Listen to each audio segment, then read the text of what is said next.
If you can remember, recently naglabas ako ng video about Poppy Essentials. Pero ngayon, naisip kong gumawa ng version para sa mga medyo mas malalaking aso na. Today, papakita ko naman sa inyo kung anong laman ng bag ng mga aso ko. Bale, itong bag nila Timmy nabili ko 5 years ago. Kaya may siyang napili ko kasi gusto ko mabilis kong makikita ko anong kailangan ko at saka gusto ko yung washable siya. Eco-friendly siya. Nabili ko siya sa IG friend ni Timmy kasi may IG si Timmy at Chico dati. Anyway, ipapakita ko na lang sa inyo kung ano yung nasa loob.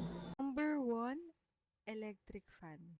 The brand is Stylex. Gusto ko yung makakabit dati sa stroller nila. Next, may toy si Timmy dito. Yung newspaper na hindi nalulukot. Next is this tumbler. Kalahati tubig, kalahati pang kibbles. Meron din siyang partner na bowl na kasabit lang sa bag.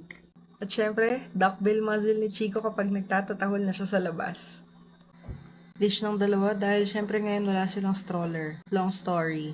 At hindi pwede mawala ang book bag. Pag ayaw ko naman silang paglakarin, carriers. Sobrang bagay na bagay kay Chico yung sa kanya. Ate baka hindi mo kayanin dahil meron silang baby book. At lagi nilang dala lahat to for emergency use and for vet purposes. Hindi ko na talaga tinatanggal sa bag.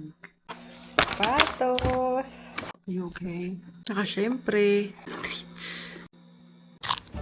I-add ko na lang yung wipes kasi hindi pa ako nakakapag-restock. Pero ilang beses ko na yun na video kaya hindi ko na kailangan ng proof. I always use Giggles unscented wipes, not sponsored. Yun lang, bye!